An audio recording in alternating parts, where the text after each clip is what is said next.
Was this a question? Oh, sorry. The question was, how do you feel that the organization of Sigma has changed over the course of time since you initially became a member to the more recent times? Well, it's difficult to say because I don't have an overall picture.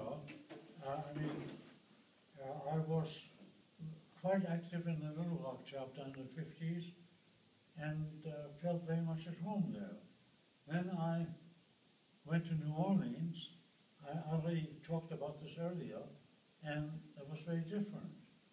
And of course then I became inactive because in New Orleans there were these pressing problems, even greater than in Little Rock. Little Rock got a bad reputation, but Little Rock in some ways was in the forefront of doing something. While New Orleans fought tooth and nail to prevent anything from happening. But the New Orleans chapter couldn't do anything. Then I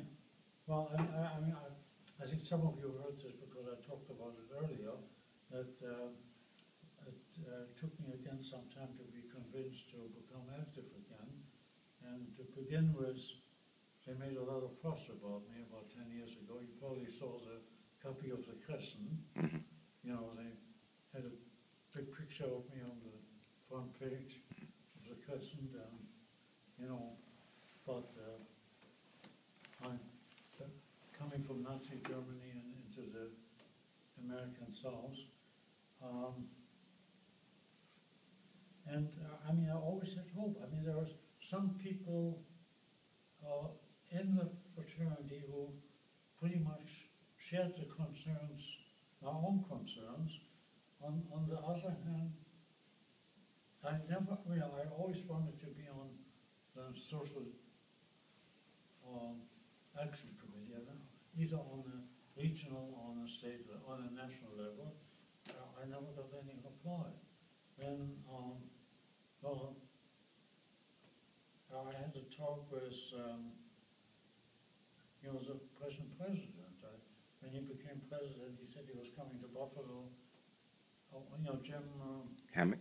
Yeah. Mm-hmm. And we could talk about it. Of course, he never did. He never answered my emails. Then on my birthday, on my last birthday last year, he phoned me, said we were going to do something. And of course, one project they had where I thought I could make a contribution, I think they were going to do something in Ghana. And I have some connections there. And I thought I could be instrumental, but I never heard anything anymore. And but the main thing was, which I mentioned before, I was very much trying to do something in Buffalo in a school situation, and I got lip service all the way. And then we were supposed to meet with the principal of one of the charter schools in the inner city, which had tremendous problems. This was a school which was virtually all African American, and it was a school where there were virtually only single mothers. And one of the people went with me to see first of all, it took a long time to set up the appointment with the principal. So the principal was excellent, but shortly afterwards she was fired because she was trying to do something serious. And but I got no support from the local Sigmas.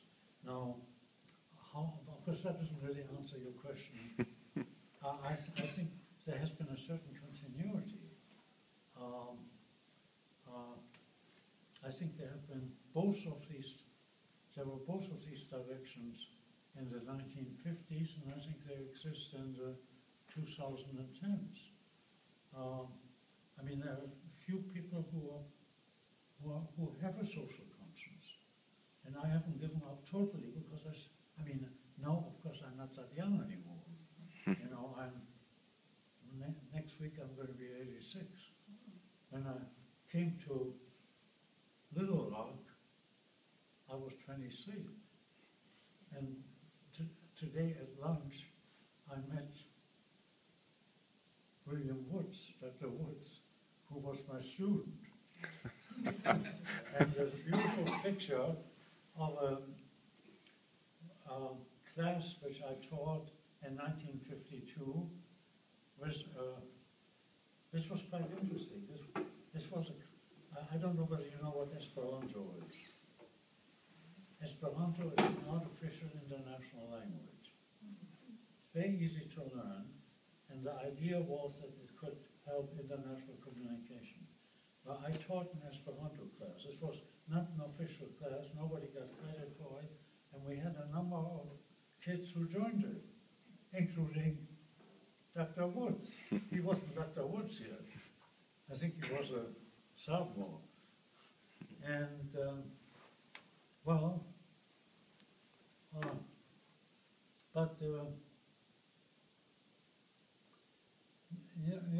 I mean, I haven't given up. On the other hand, I'm also quite willing to be critical. And I hope that I can do something. Now, of course, I've talked with Professor McClarity about somehow becoming involved in Arkansas. And of course, then I got in touch with Philander. But I don't know what I can do concretely. But if I can be of any help, I certainly will. And I assumed that this was probably the last time I would come to Lüneburg. After all, I don't know how many years I'm going to be with you anymore at 86, but I hope to be alone for a while, and I hope to be alone and be completely lucid. But I'm quite willing to come down again if I can be of any help. We do thank you for that.